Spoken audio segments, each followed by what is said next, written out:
Did you know that in 2017, Ding Liren played over 100 classical games without a single loss and had a peak rating of 2816? However, that brings up the question, how does Ding Liren play chess?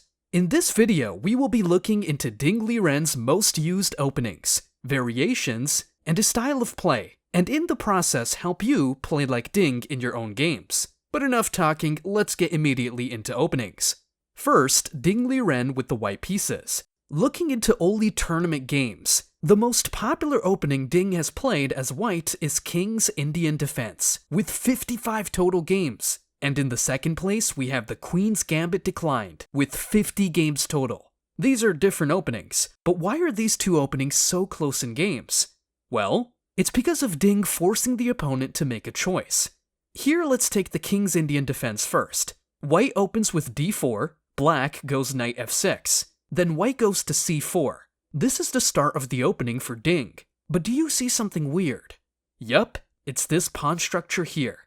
In all 105 games involved, the first two moves of Ding are always d4 and c4. This is basically Queen's Gambit. And I think Ding is trying to tell the opponent that, hey, we are either playing Queen's Gambit Declined or the King's Indian Defense. Let's go back to the board. If the opponent goes to g6, then they enter the King's Indian Defense. If the opponent had instead gone d5 or e6, then it would be Queen's Gambit Declined. But what's next for the King's Indian? Simple. White plays knight to c3. Opponent goes bishop g7. White covers more of the center with e4, and black plays d6 to avoid this pawn here going forward and attacking the knight. White then plays knight to f3, and black castles. White wants to castle too, so they put the bishop on e2. Black then finally turns this into a two-player game, with the move e5. White doesn't take, and instead castles. Black then develops the other knight. This is the main line of the King's Indian Defense. But surprisingly, Ding has not encountered the main line often in his games, because most of the time, he himself goes into a different variation to try to immediately throw the opponent off, and hope to win the game with white. Look at this game. After Ding confirms that the opponent is playing the King's Indian, he then goes g3, to later prepare for bishop g2. Then he forms the pawn chain on the queen side of the board. This other game here starts normal. But then again, Ding goes out of the main line by going pawn to f3. White forms a pawn chain that takes control of the center, but it has a bit of a drawback. This knight here has some trouble developing to the usual f3 square, and this diagonal here is kinda troublesome if white wants to castle. Now it's time for your favorite part, the stats for this opening. Using the King's Indian Defense, Ding Liren has won 19 games, lost 8, and drew 28. When it comes to the second opening on the list, the Queen's Gambit Declined. Out of 50 games, Ding has won 21, lost 6 times, and drew 23 games. This opening is really popular, and even Magnus has played it 53 times. If you're curious how the opening works, you can watch the video How to Play Like Magnus after finishing this video. However, I still want to show you the third most played opening for Ding Liren. It's called the English Opening, but specifically the Botvinnik system. Here's something funny. Game starts and white goes c4. Congratulations, you just entered the English Opening. However, the Botvinnik is more complicated. This is the end position for white, and it doesn't really matter the order of the moves, so let's go from left to right. First, these two knights here. First one on c3 and the other one on e2. They're there to assist the pawns and to stop the black pieces from taking advantage of the d4 square. The pawns form a triangle and control the d5 square, and a strong move for white is to put the knight on d5.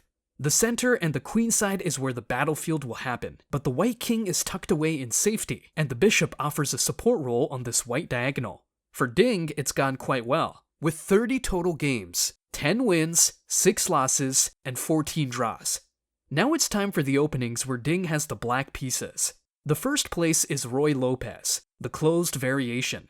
It sounds complicated, but it's very easy to understand when the variation is closed or not. This is the starting position for the Roy Lopez. I'm sure you have encountered this in your games. In an open variation, black will push the bishop out, place the knight on f6, white castles, and black takes the pawn. Don't be too happy though. it isn't a free pawn, but this is considered the Roy Lopez open variation. But what about the closed one? Well, it doesn't change much. Instead of taking the pawn, black instead goes bishop to e7, closing the position. Most pro chess players, including Ding, will choose the closed version because this is the opening that offers the most drawing chances with black at the highest level. Time for the stats. Ding Liren has played 60 total games with this opening, 11 wins, 13 losses, and 36 draws. Now for the second place opening. White goes e4 and you follow with e5. White develops the knight with f3 and you go knight c6. Then finally bishop c4. This is called the Italian game, and it's probably one of the oldest and most studied openings in chess. Ding, though, is very good at it. With 35 games total, he drew 17 games, won 11, and lost 7. And to make it even crazier, 4 of these losses were recent when he wasn't in the best shape. Here's a fun fact. The third place opening for Ding is the French defense. With 27 games, this seems like something Ding uses often, but to my surprise, the last time he has touched this opening was in 2012. So if it shows up in the World Championship, that would be really funny. Since we covered the openings, it's time for style of play.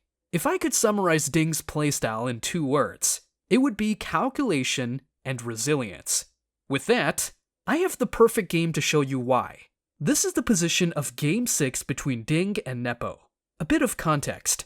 Ding was not handling the World Championship very well, and was having trouble dealing with the stress of it.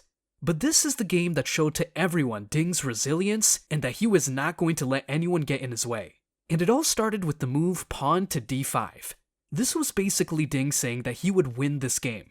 Why was he so sure? Well, let's analyze it. Nepo pushes this pawn on a2, and as we can see, this passed pawn is close to promotion. This bishop is not only protecting the pawn, but it's also covering the important g6 square that the knight really needs. However, the queen is chilling. White, on the other hand, is on a time clock.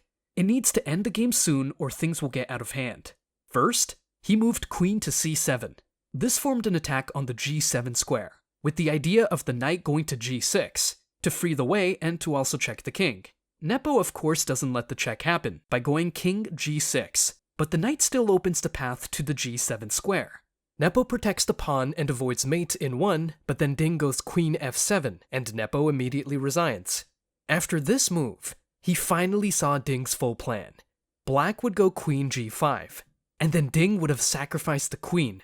Black has to take and then rook a8 to check the king again. There are only 2 squares possible for black. For h7, the king would get checkmate with rook h8.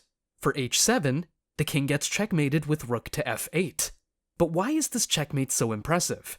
Because every other square is covered by the rook and the knight, except for this square that is covered by the pawn, that Ding Liren moved in the beginning of this whole strategy. This video will upload before the World Championship, and I really hope Ding will surprise everyone and show that he is still as scary as before. If you want to play like Ding Liren, play some of his favorite openings, but most importantly, keep that resilience up and never let your failures dictate your future. That is in chess, but also in life.